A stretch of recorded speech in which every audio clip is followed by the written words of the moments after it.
What is good, backup singers? It's your boy Joey Sings, and welcome back to the channel for a brand new video, honey. Yes, y'all read the title right, y'all. We is getting back into Jaiden animations.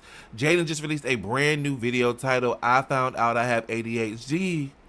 Baby, listen, I know this video is finna be cute, educational, and Jaiden finna give us our life. So I'm gonna shut on up and press play. So if you was not a backup singer, go ahead and become one. Smash that subscribe button as well as hit that bell to get notified when I upload brand new videos like this. Here we go.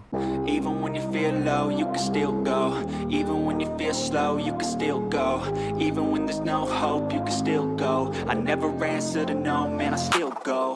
Go, go, go, go, go, go, go, go, go. Alrighty, you guys, I got the video pulled up and I'm pressing play. Do you ever think to yourself, man, why is it so hard for me to just do the things I need to do All and the focus time. and remember things and manage my time and be Yep. organized and remember things and not get sidetracked? Yes. Ha! Yeah, me neither. When I was a kid, I was pretty much the picture-perfect depiction of a good student. I was well-organized, always turned in my work on time, got definitely good not grades. me. I even did my homework on Fridays instead of procrastinating until Sunday night. Sure, I didn't like studying and found it hard to focus during it, but who didn't? Saying all those qualities put together, that doesn't sound like the brain of someone with any kind of attention deficit hyperactivity disorder, does it? I was well-behaved, didn't feel like I struggled much in school, and didn't cause any trouble. I was That the is exact opposite. up until I moved out of my parents' house for the first time to go to college. Gradually, I started Kool-Aid. slipping. I began skipping classes a bit when I just didn't feel like going, would wait until the last moment to start classwork, and lost a lot of motivation because I wasn't interested in any of my Aw. schoolwork. But overall, even though it was pretty out of character for me, I chalked it all up to the fact I was simply over going to school. At the same time, my YouTube was really kicking off, and all I wanted to do was that. Of course, I wasn't gonna be as good of a student when the silly YouTube videos were doing numbers. I finished a single year of college and convinced my parents to let me take a gap year to see where this YouTube thing can take me. Spoiler alert, the gap year turned into me never going back. I'm a college dropout. So great, I've eliminated the boring school part of my life that weighs me down. That part. Now I can go back to being organized with my new exciting passion job, which entails being my own boss and having to manage and assign myself all of my own responsibilities 24/7. True. Why are the voices not getting quieter? It's almost like everything was going backwards. I was having a much harder time staying organized and focused. If I didn't want to do a certain type of work, I would have to shackle myself down in basically an isolation chamber to be able to get it done. If I found a new interest, it was all I could think about. And why is it so easy to suddenly be on your roof watching a YouTube video on how to know when you need new shingles? I really didn't get it. Child me had it held together more than current me. What went wrong? I could look back and recognize how everything used to be so perfect and easy. Look at tiny Jaiden and all her ducks in that row. I used to color code every single binder I owned, and now I don't even know where I placed the 20 bucks I literally just had in my hand 3 minutes ago. I haven't even left the room. Genuinely, where could it f***ing go? Despite feeling like I was downward spiraling for multiple years, I never suspected it could be something related to a genetic neurodevelopmental disorder. I just thought I wasn't trying hard enough and being lazy, or applying myself like I used to. Oh, the woes of turning into an adult, I suppose. Maybe the best years of your life truly are in high school. How Period. upsetting. I didn't even enjoy those either. But then one day I got a text from my brother. I got diagnosed with ADHD. Huh. It was a pretty big surprise for me because growing up, he never really seemed to show any of the typical symptoms you associate with ADHD. You know, people would always describe ADHD to me as super hyper kids who would run around the room and scream and generally be a lot. That wasn't my brother. He was quiet and well behaved like I was. But when he started explaining his symptoms, the gears started turning. Yeah, I've always struggled a lot with focusing in school and having things hold my attention when it's boring. But like, I could hyperfixate on things I'm interested in and get really passionate about that stuff. Hearing him talk about his personal symptoms of ADHD made a lot of sense, and I felt very freshly educated on the topic. And you'd think that I would immediately start looking into getting a diagnosis for myself, because if you were paying attention, my brother's experiences all sounded very similar to the same struggles Very I've been similar. having in my own life, but related to work instead of school, because I dropped out. But nope, I was just like, good for you, bro, happy for you. Or I'm sorry, I don't know. Anyway, back to struggling to simply open up my drawing program as if 2 blocks of iron were welded to my wrists. Imbalance of brain chemicals?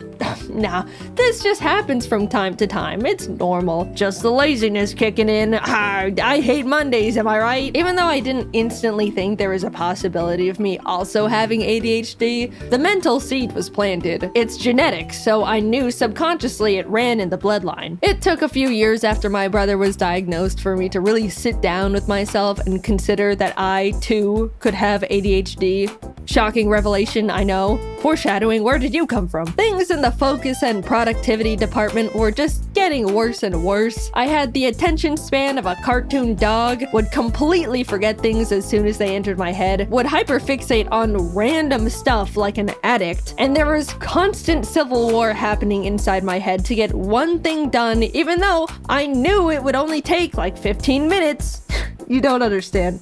It feels like physical torture to make myself sit down and lip sync a simple scene, like most of the time. You know, the thing I've been doing for 10 years at this point and am definitely used to doing. And yeah, once I've gotten going, then I'm honed in and you have to pry me away from it with a crowbar. I'm aware of that part. But nah, I'm still gonna scrap with myself to plant my ass in that chair because I don't even know why at this point. The biggest thing holding me back from feeling like I had ADHD has always been the simple memory of being in school and having my shit together. I know what it feels like to be on top of things and to be organized. I had it all in the palm of my little child hand. I just needed to summon it again with a bit more effort. But a light switched off in my brain and suddenly I'm just not capable of the things I used to be, and it feels pathetic. Simple tasks are such a mental burden, it feels like I'm out of control but can't do anything about it. So finally, I figured I would try and get myself diagnosed. What did I have to lose? If anything, they just tell me, no, you don't have ADHD, try a little harder and stop complaining. And yes, of course it took me like 8 months after deciding to get diagnosed to schedule the actual appointment. What did you expect? That's like the first checkmark box on the ADHD list. I started seeing a psychologist and he would ask the typical, do you have a hard time focusing? And I'd go, yeah, like this one time yesterday, and then he writes something down as I continue rambling on this hyper-specific example way too long for a neurotypical person. I met with him for a few weeks and then it came down to diagnosis day. The nerves, man. I was so ready for him to say I'm a normal person who needs to suck it up. But instead, he was like, okay, so yeah, you definitely exhibit symptoms of someone with the inattentive type of ADHD. And autism. Yippee! My struggles are justified. I'm not crazy. Wait, what was that last part? He explained all the different ways ADHD affects me and the different areas I struggle with compared to others. He even gave me a 37-page document of his conclusions and information on how my brain works, with graphs and pictures. I've read through it all a bunch of times now, and it's already really helped me understand how I tick. I call them the autism docs, but I'm not gonna get into that side of the diagnosis. Let's just brush that one away for now. There's a couple types of ADHD you can have: hyperactive, inattentive, and combined, which is both hyperactive and inattentive. Hyperactive is the type people typically go to when they think of a loud kid who can't sit still. People with this kind normally need to fidget, have low patience, tend to talk a lot, and have trouble staying seated, especially when they're expected to, like in a meeting or school. Inattentive is the one where someone experiences difficulty in focus, memory, organization, has a low attention span. That's the one I have. It's self-explanatory, but if you have the combined type of ADHD,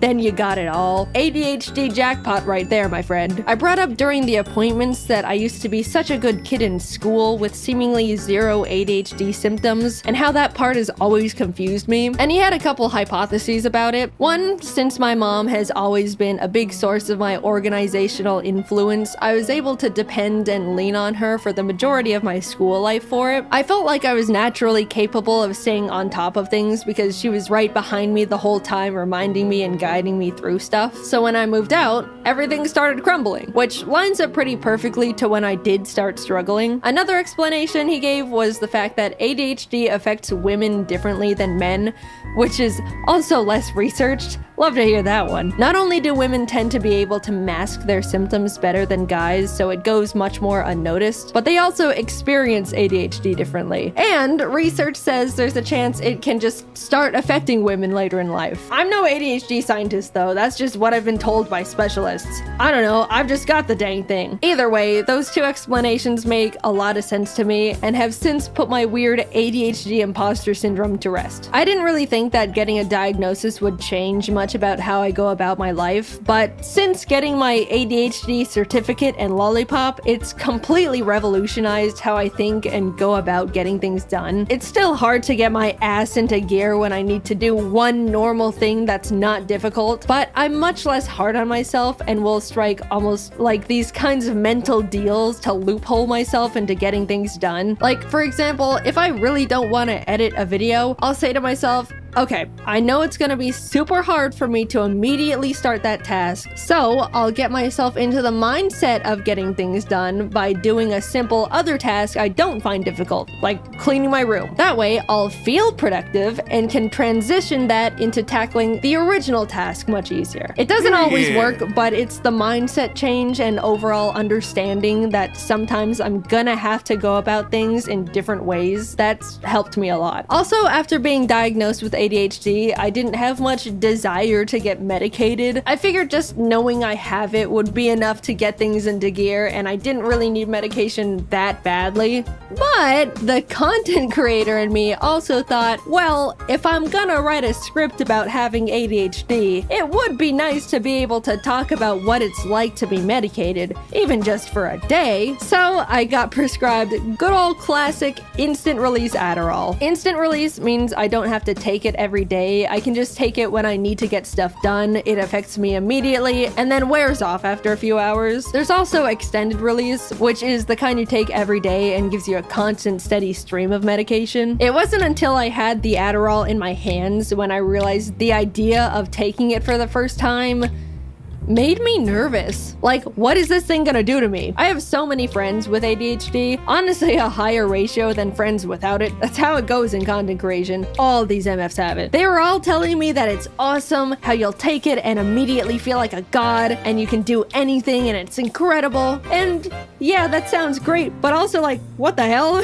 What do you mean I take this little pill and suddenly all of my problems seemingly disappear and I gain superpowers? That's scary. That sounds like the thing every adult in a 20-mile radius warned us about when we were kids. Am I gonna feel like a completely different person? I don't know if I'm ready to experience immortality. I put off taking Adderall for so long because I was irrationally scared of the tiny blue pill, but coincidentally, I really needed to get a script done. If I take too long to write a video script, then the team runs out of work to do, and then I have a bunch of people sitting around and waiting for me to give them more work so they can pay their bills and survive and stuff. But for the freaking life of me, I just could not get myself to sit down and write that script. My body and soul found it mentally easier to backflip off a bridge than write words on the computer. After literally 2 months of my brain going, ooh, you better write that script. I won't let you enjoy a single moment of your life if you aren't writing that script. I don't wanna. Get up, go to the bridge. After that constant loop, I finally swallowed my fears and took my first Adderall. I had talked to James a lot about what Adderall is like since he's been on it for a few years now. And after I took one, I was messaging him like, I did it. I ate an Adderall. How long does it normally take to start? How do I know? What do I do? And he was helping me a lot and giving me tips. Then, like 20 minutes later, I felt it. All the non-stop thoughts going on in my brain went silent. I could think clearly and in like a line. My mind wasn't racing a mile a minute. I was able to sit behind my laptop and write. It was incredible. I was messaging all my friends about it the entire time. I can write my script and not get distracted. I don't have to take a mental break every 10 minutes. I can remember things. Kelsey sent me a message and I thought, I'll check that in a bit. And I remembered to check it in a bit. and respond. When I opened a new tab to look something up, I didn't go down a random unrelated rabbit hole. I picked up my phone to check something and didn't impulsively scroll Twitter for an hour. I can write words so easily. How am I doing this? What do you mean I can feel like this whenever I want if I just eat the tiny blue pill? I refuse to believe regular people can function like this on a day-to-day basis. No way. It wouldn't be fair. You guys don't have loud, non-stop voices in your heads preventing you from doing normal things? Come on, just admit it. You can't pick something up and immediately keep remembering what you were supposed to be doing with it. You always forget and feel crazy. Come on. Facts. Come on. I was so suspicious that on Adderall, either nothing would happen and I just wouldn't feel anything, or I would feel like I'm a totally different person experiencing some higher-than-life manic episode. But no, I just felt like myself, but with my shit together. And that's the part I couldn't believe. After 2 months of war, I finally was able to plant myself down and write my damn script. You wanna know what script I wrote while experiencing Adderall for the first time? This one. I was struggling to write a script about ADHD, and the thing that finally pulled it out of me was Adderall. You gotta admit that's funny. Yeah, it was great. I didn't think my head was loud before, or I was that impulsive, or had that hard of a time focusing. But now that I've been able to peacefully sit in one spot for hours and not need to take a break, or check social media, or get distracted by some stupid tangent I don't actually care about, yeah, this changes things. I still can't believe what I was able to accomplish. Writing a script in 3 hours. Compared to my typical 12 hours, aka one mediocre thing with no struggle at all. And you want to know what I did right after I wrote this script? I immediately got up and cleaned the bird's room without rotting in bed for 3 hours beforehand. I just went from one task to another without thinking about it. All you neurotypical people must be thinking I'm literally pathetic and useless, but I know my ADHD brethren are out of their chairs right now hearing that. I'm not standing before you all to give you scientific data and information on ADHD, or diagnose you, or even promote prescribed drugs. I'm just here to talk about a big and recent experience in my life, how much of an impact and effect it's had on me, and how awesome feeling normal is. Seriously, being able to take a deep breath in mental silence is incredible. Cherish that feeling if you don't have a neurodevelopmental disorder. It took me 26 years to realize my woes were not actually woes, but symptoms of brain chemical deficiency. I'm writing this video, all things considered, pretty recently after being diagnosed, and I'm still trying to learn how to rebuild my life in a way that lets me optimize my productivity and get things done at a normal level. But so far, I've come so much further than I thought I could simply by knowing what's going on up there in the old noodle.